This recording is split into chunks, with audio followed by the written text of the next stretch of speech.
I need to tell you something. Something I discovered that I wish I never had. And I need you to listen carefully, because what I'm about to share might save your life. Or it might already be too late. Have you ever placed a mirror in front of another mirror? You know that effect, right?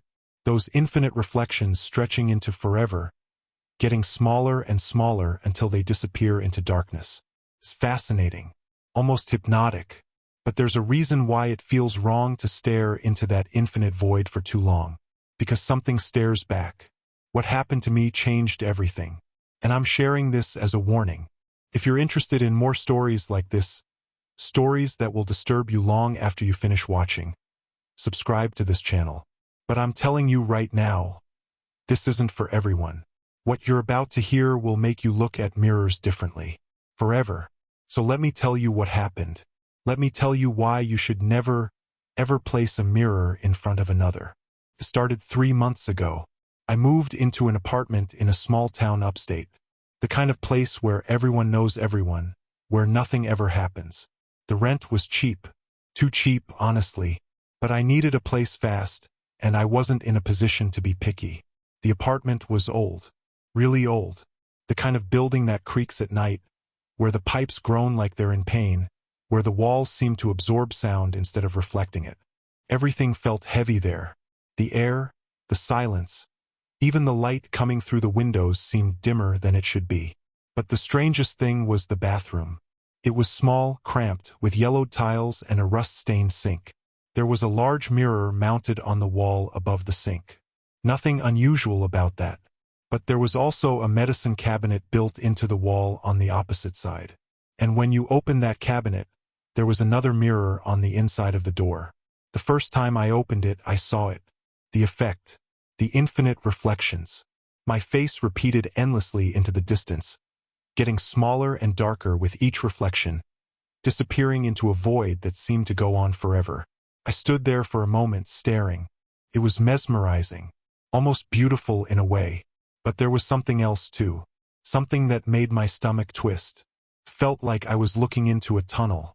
And something at the end of that tunnel was looking back.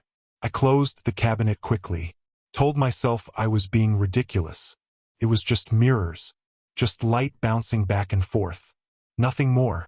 But that night, I couldn't stop thinking about it.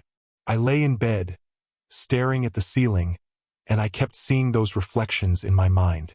The way they stretched on forever. The way the last few reflections disappeared into pure darkness. And I couldn't shake the feeling that I had seen something in that darkness. Something that wasn't me. The apartment was quiet. Too quiet. In the city, there's always noise. Cars, sirens, people shouting. But here, there was nothing. Just oppressive silence. The kind of silence that makes you hear your own heartbeat. The kind that makes every small sound feel like an earthquake.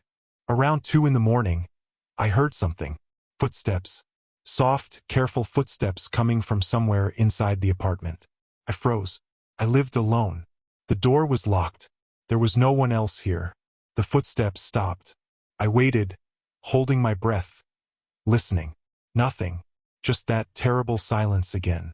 I told myself it was the building settling. Old pipes. Old wood. Old buildings make noise. That's normal. But deep down, I knew. Even then, I knew something was wrong.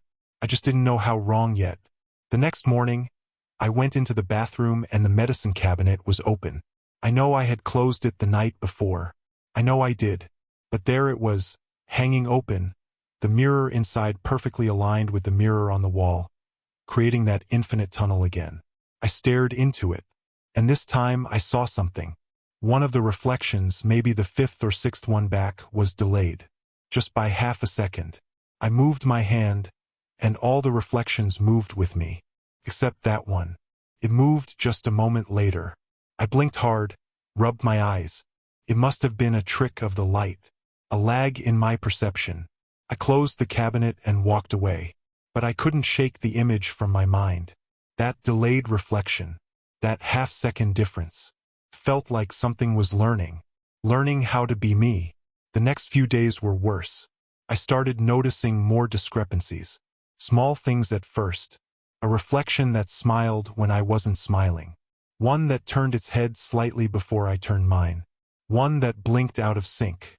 I stopped opening the medicine cabinet. I even covered the mirror on the wall with a towel. But it didn't help. The feeling of being watched never went away. If anything, it got stronger. I started hearing sounds at night. Not just footsteps anymore. Whispers. Faint, unintelligible whispers that seemed to come from the walls, from the bathroom, from everywhere and nowhere at once. Sometimes I'd wake up and hear my own voice whispering in the dark. But my mouth was closed. I tried to tell myself I was losing it. Stress. Isolation. A new place. It was getting to me. But I knew better. Deep down, I knew something was in that apartment with me. One night, I decided to do some research. I went online and started looking into the history of the building. It didn't take long to find something. 3 previous tenants of my exact apartment had reported similar experiences. One moved out after 2 weeks, claiming the apartment was watching her. Another was found wandering the streets at night, talking to himself, saying he wasn't alone anymore. The third one disappeared completely, just vanished. His belongings were still in the apartment, but he was never seen again. All 3 had mentioned the mirrors. I felt my blood run cold. I needed to leave. I needed to get out of that apartment. But something stopped me. Maybe it was stubbornness. Maybe it was fear of seeming crazy. Or maybe, deep down, something was already influencing me, making me stay. That night, I made a mistake. Terrible mistake. I went into the bathroom. The towel had fallen from the mirror. I don't know how. I know I had secured it. But there it was on the floor and the mirror was exposed. And the medicine cabinet was open again. The infinite reflections stretched before me. And this time I saw them clearly. The versions of me in the reflections weren't quite right anymore. Their expressions were wrong. Too stiff. Too empty. And the further back the reflection, the less human they looked. The ones deep in the tunnel in that darkness had hollow eyes. Mouths that hung open just slightly too wide. Postures that were just wrong. And then one of them moved. Not with me. Independently. A reflection about 7 or 8 layers deep turned its head and looked directly at me. Not at its own reflection. At me. At the real me. I slammed the cabinet shut so hard the mirror cracked. My hands were shaking. My heart was hammering in my chest. I backed out of the bathroom and locked the door. But I could still hear them. The whispers. They were louder now. And they weren't just whispers anymore. They were voices. Multiple voices. All of them sounding exactly like me. They were calling my name. What do you think is happening? What do you think those reflections are? Leave your thoughts in the comments. Because it only gets worse from here. I didn't sleep that night. Couldn't. I sat in my bedroom with all the lights on, a knife from the kitchen on my lap, just listening.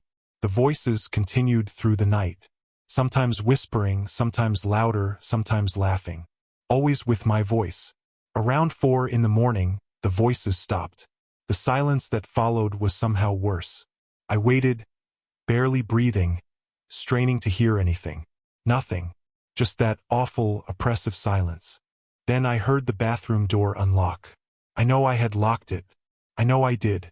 But I heard the click of the lock turning, and then the slow creak of the door opening. I couldn't move. Terror had frozen me completely.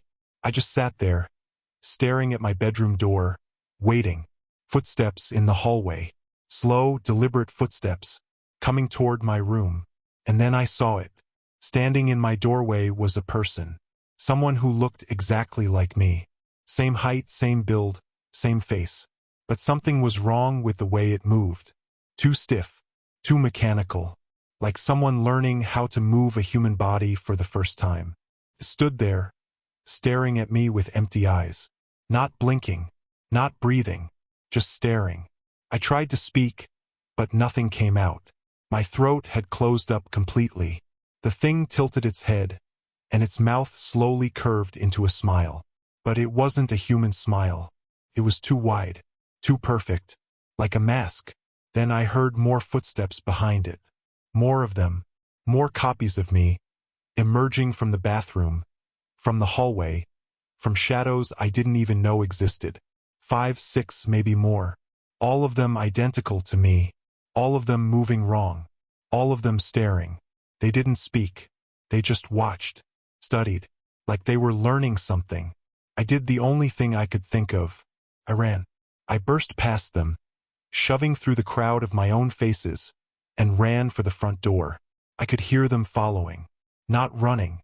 Just walking. That slow, mechanical walk. But they were fast.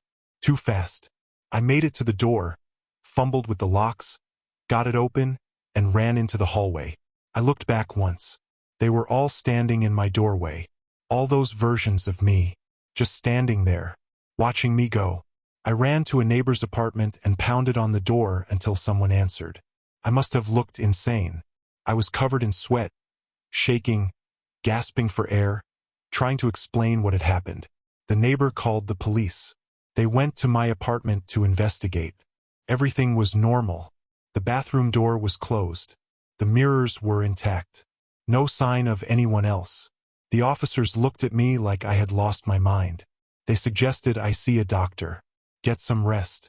Maybe I was under too much stress. I knew what I had seen, but I also knew how it sounded. I stayed with a friend for a few days. I didn't go back to that apartment. I told the landlord I was breaking the lease. I didn't care about losing my deposit. I just needed to be gone. But 3 nights later, my friend found me standing in their bathroom at 2 in the morning. I was staring into the mirror above their sink. They said I had been standing there for over an hour, completely motionless, just staring. I don't remember doing that. I don't remember anything from that night. That's when I knew. They had already gotten to me. Something had crossed over. I need to be honest with you. I don't know if I'm really me anymore. After that night, things changed. I started losing time. Hours would pass and I wouldn't remember them. I'd find myself in places with no memory of how I got there. My friends started telling me I was acting strange. Different. They couldn't put their finger on it, but something was off. I look in mirrors now, and sometimes I don't recognize the person looking back. The eyes are mine, the face is mine, but something behind the eyes is wrong. Something hollow. I went back to that apartment one last time. I needed to see. I needed to know. The landlord had already rented it out again. Someone new had moved in just days after I left. I waited outside until I saw him, the new tenant. He looked normal at first. Just a regular guy, carrying groceries, unlocking the door. But then I saw the way he moved. That slight stiffness. That mechanical precision. And when he turned to close the door, his eyes met mine. They were empty. Completely empty. He smiled at me. That too wide smile. And then he went inside. I never went back to that town. I moved far away. But it doesn't matter. Because I know the truth now. The reflections aren't trapped in the mirrors. We are.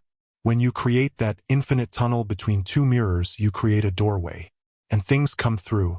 Things that look like us, sound like us, move like us. But they're not us. They replace us. Slowly. One piece at a time. Until there's nothing left of the original. And the worst part? I don't think I'm the real me anymore. I think the real me is still in that apartment. Trapped somewhere in those reflections. Screaming, watching something where his face and live his life. If you have mirrors facing each other in your home, I'm begging you. Break them. Cover them. Do whatever you have to do. Because once the door is open, you can't close it. And if you've been staring into those infinite reflections, it might already be too late. You might not be you anymore. I know I'm not. So what do you think happened to the real person?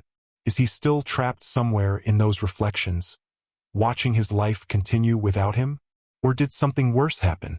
Leave your theories in the comments. I want to know what you think. Because honestly, I don't know what's real anymore. If you made it this far, thank you. Seriously, thank you for staying until the end. And trust me when I say, you won't believe what's coming next. Subscribe to this channel if you want more stories like this. Stories that will stay with you long after you finish watching. And make sure to check out our last video. You won't regret it. One last thing. Before you go to sleep tonight, take a good look at yourself in the mirror. Look carefully. Make sure the reflection is doing exactly what you're doing. Because if there's even the slightest delay, even the smallest difference, it might not be your reflection anymore. It might be something learning how to be you. Sleep well.